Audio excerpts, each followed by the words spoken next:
Chad Hasty Show, News Talk, 95.1 FM and 790 AM KFYO. Thank you very much for tuning in today.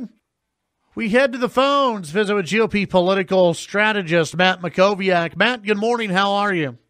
Good morning, Chad. I'm doing great. How about you? Doing wonderful. Thank you for joining us today. A lot happened over the weekend. Probably one of the biggest pieces of at least news would be that the Senate actually passed their tax reform bill. Now we go to conference committee. Any idea what the timeline might be on this to actually pump out a tax reform bill?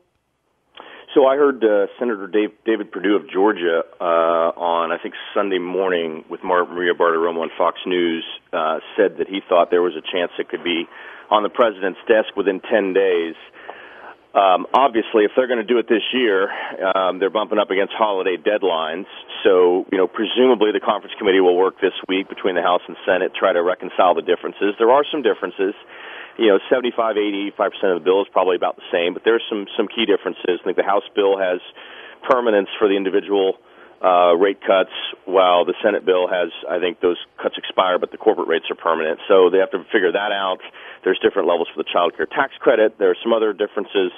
But look, I think they're going to do it. I mean, I just have a tough time seeing someone go back home and make the case they voted for the original tax reform bill but voted against the second one. Yeah. I mean, I think ultimately it's going to be a bit of a tricky balance, and that's even more true in the Senate because you already have Corker who voted no the first time around. You can only lose one more Republican vote. So if two new Republican senators voted no on the conference bill, then it would fail. But I think the party understands and the members up there understand they have to get this into law. They want to do it by the end of the year. And they want people to start seeing more money in their take-home pay starting in January when withholding, the amount that's withheld by the government is reduced. So I feel pretty good about where it is. Still some hurdles. We'll see what choices they make. We'll see if they can get the votes. But I suspect probably we are talking about 10 days. Now keep in mind, Chad, you've got a spending bill fight that's going to play out some this week as well with the current spending bill expiring in the next few days. And so my guess is they're going to punt that to middle of January, do a short-term extension, maybe extend the children's health insurance program as part of that, and push that off into January or even early February. Visiting with Matt Mackowiak, what is your read on this whole Michael Flynn situation, President Trump and Russia, and not the original news report from ABC News, but the news report that after the president had won the election, he was in the transition period. According to Flynn, he was told go and meet with some Russians.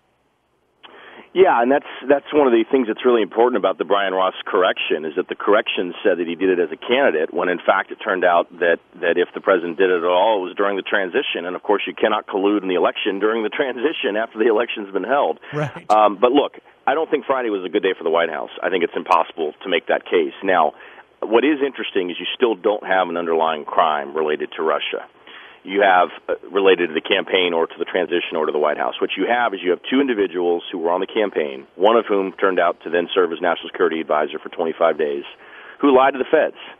That was a choice they made. They're going to have to, deal with the outcome of that. I think Michael Flynn is facing, I want to say, a maximum penalty of 5 years in prison, and he's now cooperating. But there's no underlying crime. Even the Manafort and Gates indictments dealt with their lobbying practices long before the campaign was going on. So, but that said, I don't want to be too rosy here. Flynn obviously is now cooperating, and I think that does raise the specter of risk for a number of other people. I would tend to think that would be Jared Kushner and Donald Trump Jr., perhaps specifically. I still feel, based on what we know, that the risk, the direct personal risk to the president remains fairly low. But obviously, the Mueller inquiry knows far more than anyone knows. They've been, working feverishly on this for whatever it is, 6 or 7 months now, interviewing a lot of people, getting a lot of documents. They have foreign governments cooperating. They know far more than anyone realizes. And so the question now becomes, what is the information Flynn can provide? He lied about meeting with the Russian ambassador to the United States, Sergei Kislyak, during the transition. And so the speculation is that meeting surrounded sanctions relief as it relates to the Magnitsky Act.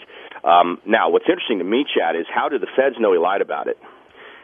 It's possible that another person who was there confirmed that that's what it was about, and that's how they know he lied. But I actually think they know he lied because they had surveillance through the FISA Act, the FISA warrants at the time, and so that is interesting. That goes into a whole other realm of questions and information and potential risk for other people. Yeah, well, Dianne Feinstein was on Meet the Press this weekend, and the discussion basically centered around obstruction of justice, and that the Senate Judiciary Committee is going, might be heading towards or putting together a obstruction of justice case against the president.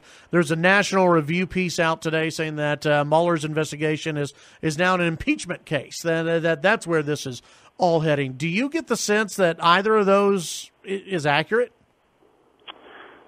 Good question. It does seem like it's headed to angle. I think that's a reasonable guess at this point. And of course, if you notice over the weekend, or I forget if it was Friday or Saturday, but the president, specifically tweeted why he fired Flynn. And of course, there are some experts who are reading that as maybe directly relating to questions of whether this is focusing on obstruction. So, I think this thing is narrowing a bit. The focus is narrowing a bit. I'm not sure it's necessarily about, quote, impeachment. Impeachment is a political penalty, not a legal penalty. Yeah. But sure. I mean, look, I still think this thing's very serious. Do I think that it's a guarantee that the president's going to be forced from office over this? No, I don't. I think after remember they started investigating this in July of last year. We're now at 18 months of investigating this, and you still don't have a hard case of collusion or financial crimes or anything like that related to Russia as it relates to the campaign. But sure, I think there's other risks here for the White House. Maybe not necessarily directly for the president, but I think Jared Kushner may have some potential problems. We'll see. We'll see where it goes from here. But I think Friday was clearly not a good day. They now have a cooperating witness that was inside the White House for 25 days at the senior levels, and I think that should give them some concern, certainly. A couple of weeks ago, we learned about a so-called shush fund in Congress paid out to those not only of sexual harassment but other things as well. And it looks like a Texas congressman maybe is caught up in all of this, correct? That's right. And honestly, this wasn't a huge surprise. The surprise of it was that a news organization was able to confirm the details enough that they were able to report it. Politico reported Friday that South Texas Republican Congressman Blake Farenthold used taxpayer dollars to settle an $84,000 of taxpayer dollars to settle a sexual harassment claim from a former staffer. That was from 2014. I think it was paid out in 2015. We knew that he was being sued by a former staffer, and we knew it had been settled, but we didn't know if it had been settled privately or in some other way. So obviously this is now fitting into all this other stuff that's going on. I mean, Conyers did something very similar. He had to give up his leadership post. It'll be interesting to see whether he resigns the next few days or weeks. So we'll see what happens with Farenthold. Obviously, this is happening at a very bad time for him, given that we have 1 week until the filing period, and so he didn't have a truly credible person challenging him down in his Corpus Christi-based district. But he may now in the next week. In fact, I would guess he will. And I think the most likely scenario is he retires and doesn't run for re-election, but we'll see what decision he makes. Matt, how can people sign up for your newsletter, and how do they hear your podcast? Yeah, we put together the top political tip sheet for Texas politics in the state every weekday. You can sign up at MRT. That stands for Must Read Texas, MRTsignup.com. It's 3,000 subscribers, statewide officials, you name it. A lot of people read it and enjoy it. I know you enjoy it as well. And the podcast is called Mac on Politics with the Washington Times. We try to bring newsmakers on every single week. You can find it in iTunes, Google Play, Stitcher, and on the web at maconpolitics.com. All right, Matt, we'll visit with you next week. Have a good one. Hey, thanks a lot. Take care. That's Matt Mackowiak.